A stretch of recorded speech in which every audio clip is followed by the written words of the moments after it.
नमस्कार, मैं सुदेश चौधरी। मेरे चैनल पर आप सभी का स्वागत है।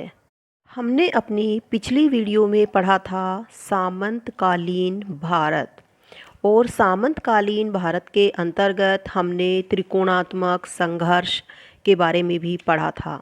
यानी कि जो तीन वंश थे, तीन वंश सभी अपने साम्राज्य को स्थापित करने के लिए संघर्ष कर रहे थे, जिनमें कि आपका पाल वंश था, प्रतिहार वंश था और राष्ट्रकूट वंश था।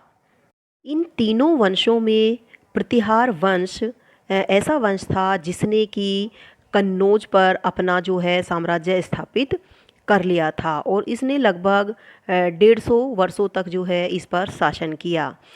प्रतिहार वंश के अंत के बाद यह वंश जो था वो छोटे छोटे भागों में बट गया था और फिर इस पर जो है बहुत से ऐसे वंश हुए थे जिन्होंने कि छोटे छोटे टुकड़ों में राज किया था।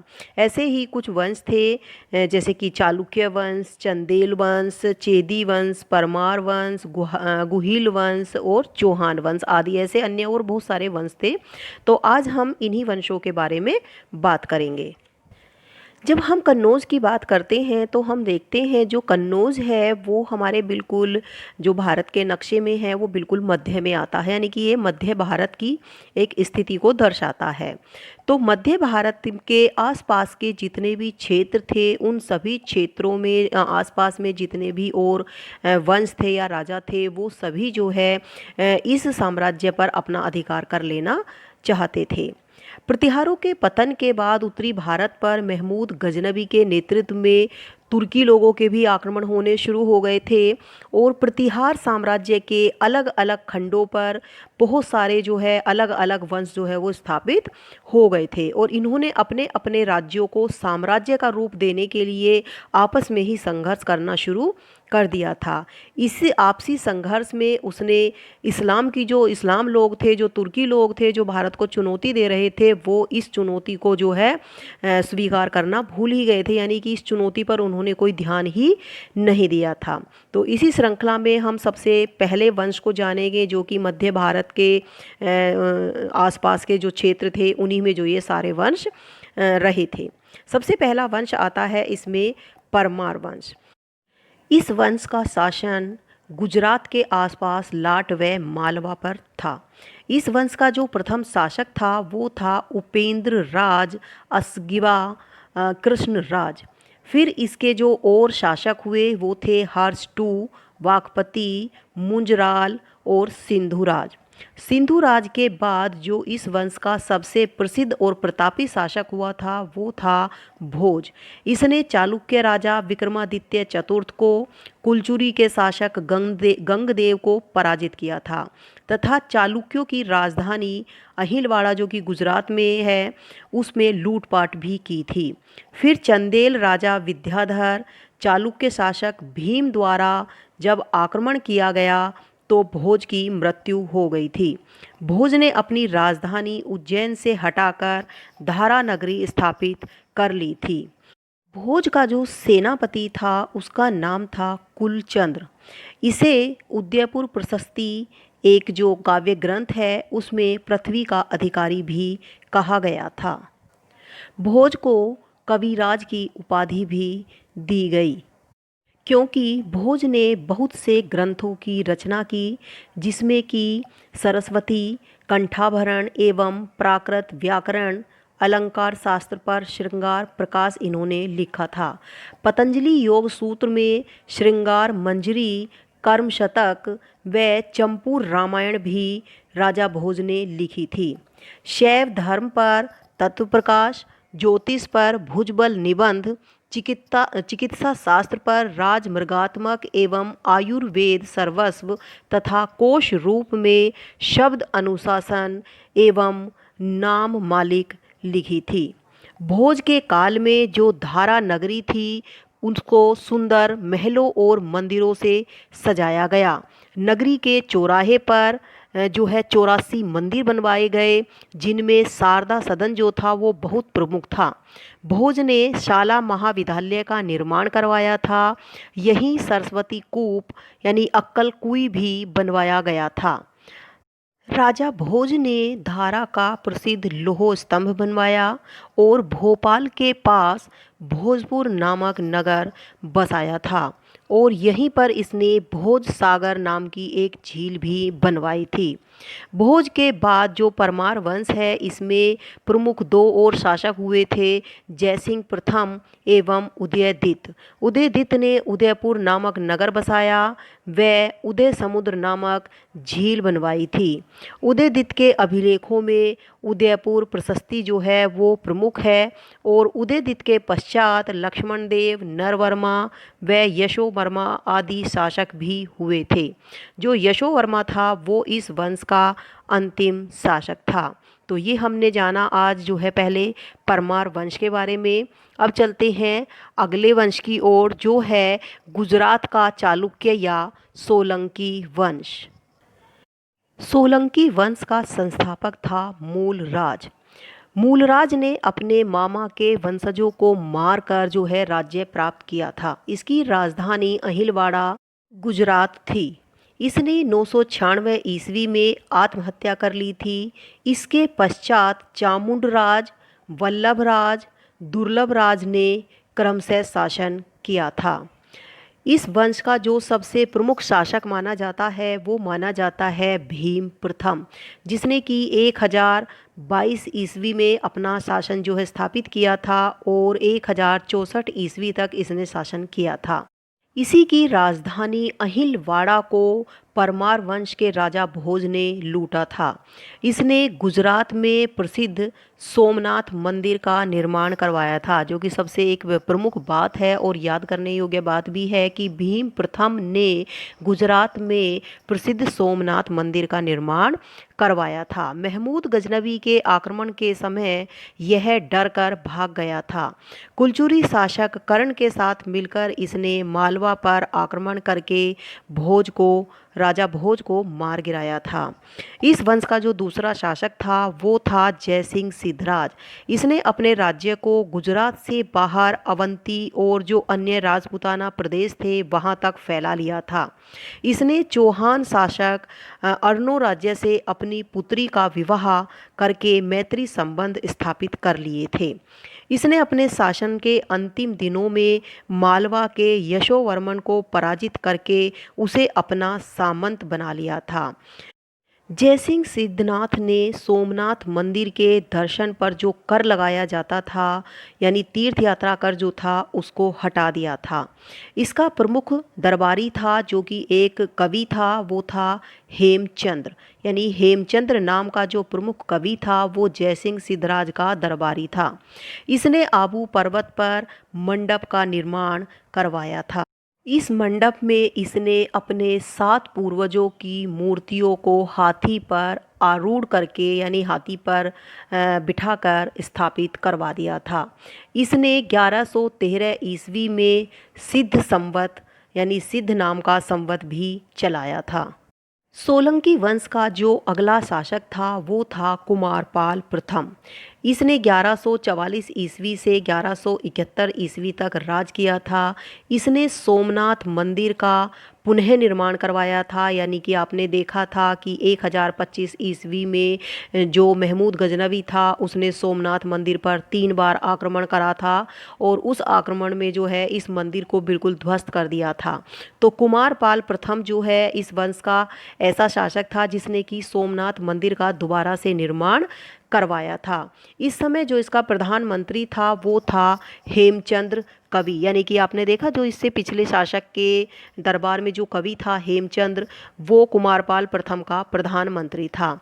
इसने इसे जैन धर्म में प्रशिक्षित भी किया था।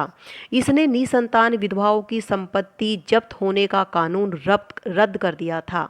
इसने जीव हिंसा, कसाईयों का व्यापार, मद्यपान, धृत कीड़ा आदि सारे जो इस तरह के जो वो थे वो सब बंद करवा दिए थे।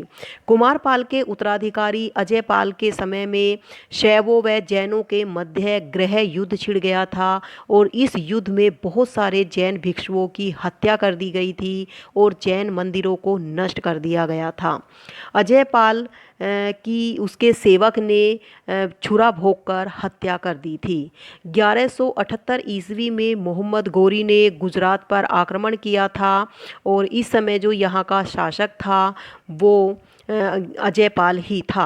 अजयपाल के बाद मूलराज द्वितीय ने व भीमद्वितीय ने शासन किया। भीमद्वितीय ने काशहद के मैदान में मोहम्मद गोरी को पराजित किया था और 1195 ईस्वी में कुतुबुद्दीन ऐबक को भी पराजित किया था।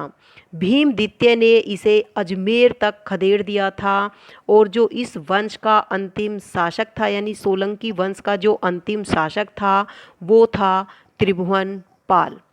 अब बात करते हैं अगले वंश की जो है हमारा चंदेल वंश। चंदेलों का उदय बुंदेलखंड में 9वीं शताब्दी में हुआ था।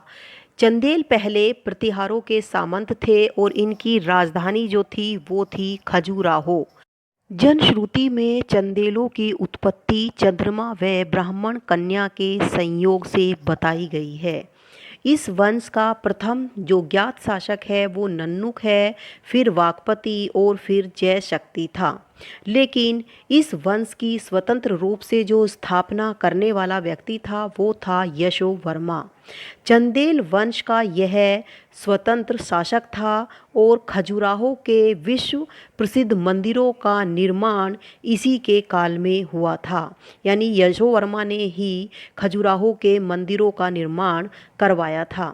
यशोवर्मा ने खजुराहो के विष्णु मंदिर का निर्माण करवाया था। इस मंदिर में वैकुंठ मूर्ति प्रतिहार शासक देवपाल ने स्थापित करवाई थी। इस वंश का जो अगला शासक था वो था धंग। यह इस वंश का एक महान शासक था। इसके शिलालेखों में इसे बहुत सारे जो है नामों से पुकारा गया है, जिनमें सिंहल, काची, आंध्र, कोश, अंग, मिथिला और कन्नौज का विजेता भी कहा गया है। कलिंजर का अजय दुर्ग का निर्माण इसने ही करवाया था और इसके निर्माण के बाद इसे कलिंजराधिपति की भी उपाधि दी गई थी। यशोवर्मा द्वारा शुरू किए गए विष्णु मंदिर का निर्माण इसने ही पूरा करवाया था। धंग ने खजुराहो के प्रसिद्ध मंदिरों में कंदरिया महादेव के मंदिर का निर्माण भी करवाया था। जिननाथ और वैद्यनाथ के मंदिर भी धंग के काल में ही बने थे। इसके बाद एक और शासक हुआ जिसका नाम था गंड। इसने 1002 से 1018 ईस्वी तक शासन किया था। इसके बाद जो अगला शासक आता है वो है विद्याधर। यह सीमा की दृष्टि से भारत का सबसे बड़ा राजा था। 1020-21 में इसी के समय महमूद गजनबी का कलिंजर पर आक्रमण हुआ था और दोनों में फिर संधि हो गई थी। विद्याधर के पश्चात जो अगला शासक हुआ वो था कीर्तिवर्मा और कीर्तिवर्मा के समय एक प्रमुख दरबारी था कृष्ण मित्र। इसने प्रबोध चंद्रोदय नामक नाटक भी लिखा था। इसके बाद अगला शासक आता है परमर्दी देव। यह इस वंश का अंतिम प्रसिद्ध शासक रहा था, यानी कि इसके बाद कोई और जो है शासक ऐसा नहीं हुआ जिसने की प्रसिद्धि प्राप्त की हो। इस शासक को दशानिधि नाथ भी कहा गया। इसे पृथ्वीराज चौहान ने पराजित कर महोबा पर अधिकार कर लिया था। यानी कि इसको पराजित करने वाला जो व्यक्ति था वो था पृथ्वीराज चौहान। 1202 ईस्वी से 1203 ईस्वी के लगभग कुतुबुद्दीन ऐबक ने कलिंजर पर आक्रमण करके परमर्दी देव को मार गिराया था और इस वंश का जो अंतिम शासक रहा था वो था भोज बर्मन। यानी कि जो प्रसिद्धि प्राप्त करने वाला शासक था वो था परमर्दी देव और इसके बाद जो इस वंश का अंतिम शासक हुआ था वो हुआ था भोज बर्मन। कलिंजर का दुर्ग चंदेलों की देन है, यानी चंदेलों ने ही इसे बनवाया था। इसके मध्य में नीलकंठ महादेव का मंदिर है। खजुराहो चंदेलों का कला केंद्र भी था, जिसमें लगभग 30 मंदिर बनवाए गए थे। ये मंदिर शिव शक्ति के, विष्णु के एवं जैन तीर्थकरों के बनवाए गए थे। इसमें कोई भी बौद्ध मंदिर नहीं बनवाया हुआ था। यहाँ कंदरिया महादेव का, जगदम्बिका मंदिर एवं चित्रगुप्त के सुंदर मंदिर भी बनवाए गए थे, यानी कि इसी काल में जो है ये सारे मंदिर भी बनवाए गए थे।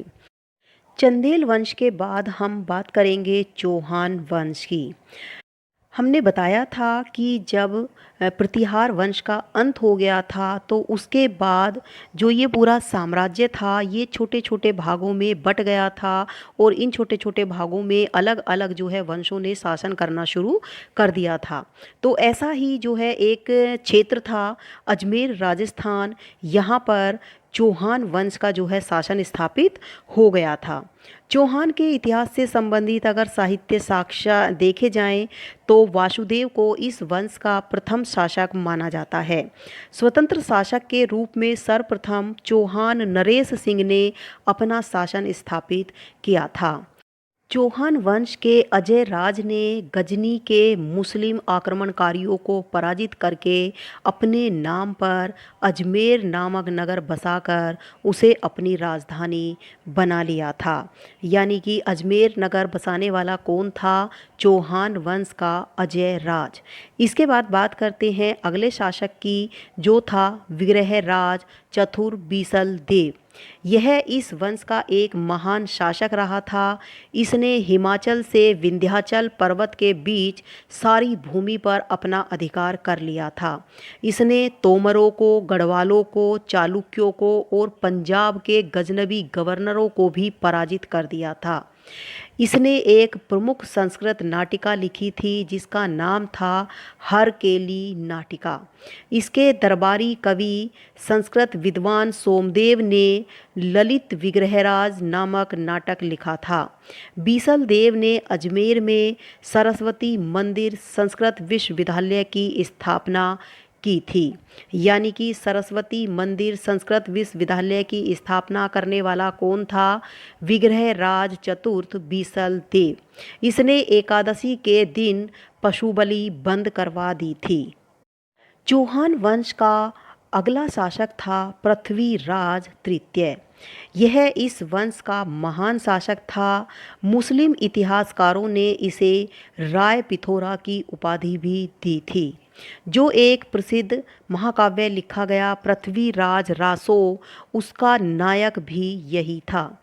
इसकी प्रतिमा के गले में माला डालने पर यह कन्नौज के शासक जयचंद्र की पुत्री संयोगिता को उठा लाया था।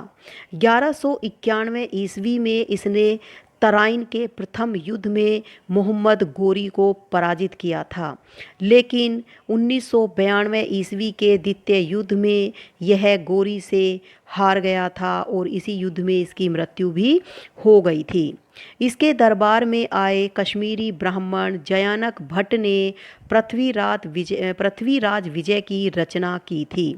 इसके दरबारी कवि चंद्रबरदाई ने पृथ्वीराज रासो की रचना की थी। इसके दरबार में और भी बहुत से कवि थे, जिनमें प्रमुख थे विद्यापति गौड़, वागीश्वर, जनार्दन व विश्व। तो ये था चौहान वंश का वर्णन। जो हमने आज उत्तरी भारत के प्रमुख वंशों की बात की, इनमें हमने आज 4 वंशों को पढ़ा।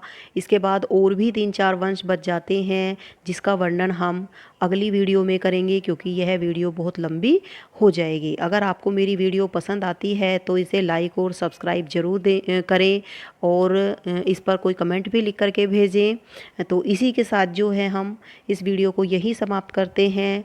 अगली वीडियो में उत्तरी भारत के बाकी वंशों का जो है वर्णन हम करेंगे। नमस्कार, धन्यवाद, फिर मिलेंगे।